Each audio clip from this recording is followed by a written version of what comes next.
So, in this final series of lectures in our discussion of functions, we're going to talk about the ways that functions can be used to describe both physical and theoretical situations. And you've already got some experience with this. For example, you're probably familiar with the equation d equals rt, that's distance equals rate times time.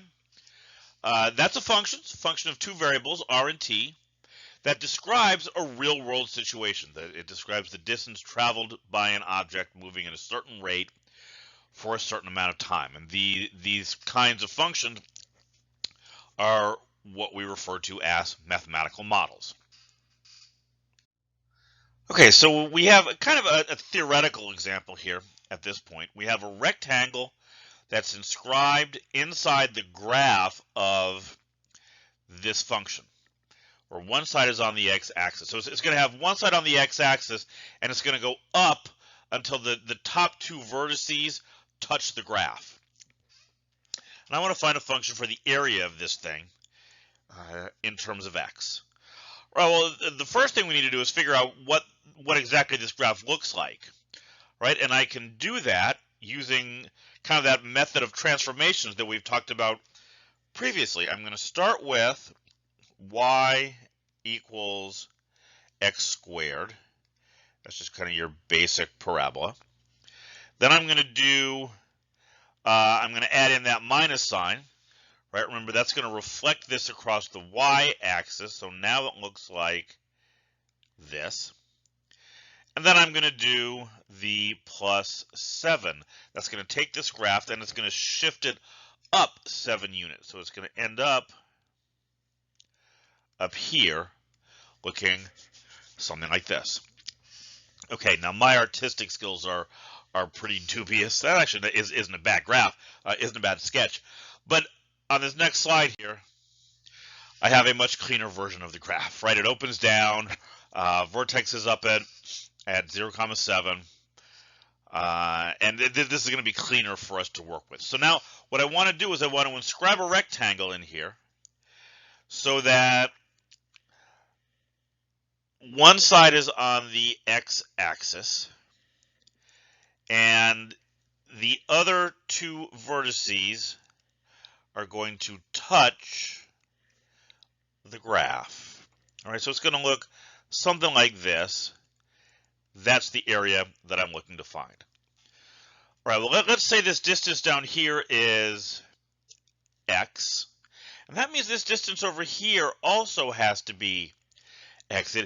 Because the original graph, the parabola, is symmetric, right? Our rectangle is going to have to fit in here following that same symmetry. And don't take my word for it. You're welcome to try to do it some other way.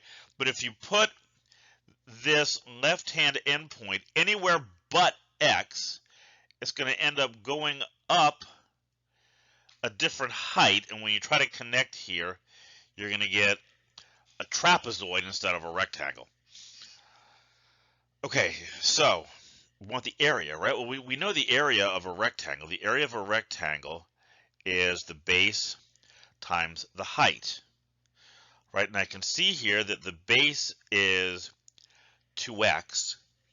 So what is the height? Well, if we look at this point right here, the coordinates of this point are x comma y, where y comes from the formula that we were given. So I could say the area is 2xy, but that's really not what we were asked for, right? We were asked to find the area strictly in terms of x. Well, I can fix that easily enough, right? Y is equal to negative x squared plus 7.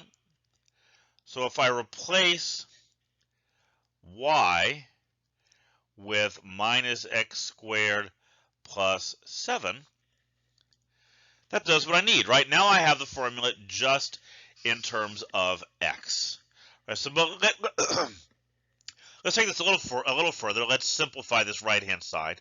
That's negative 2x squared plus 14x. And the question specifically asks for a function, right? So I'm going to write this a of x. I'm going to use the function notation. And there's my final answer.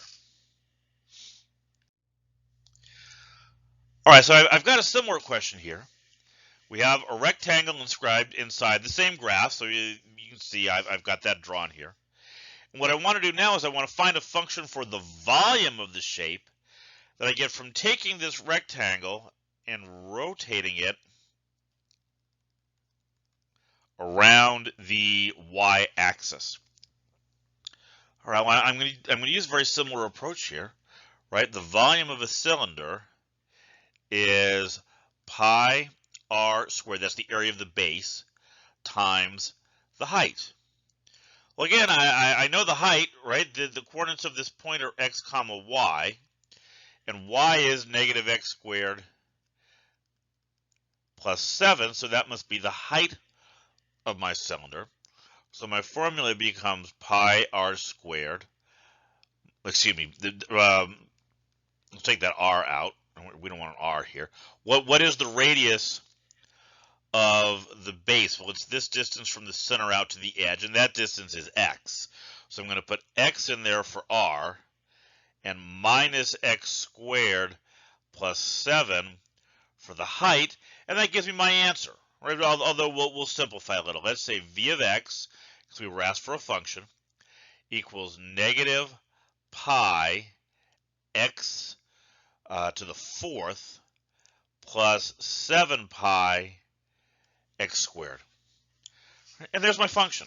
It's not the prettiest function I've ever seen, but it does meet all of our requirements. All right, so these examples have been kind of on the theoretical side. In the remaining 2 lectures in this sequence, we're going to look at some more practical examples. We're going to take them from marketing. We're going to look at some stuff related to smart cars, right? So we'll see some kind of more practical examples of how we can use functions to describe a real-world situation.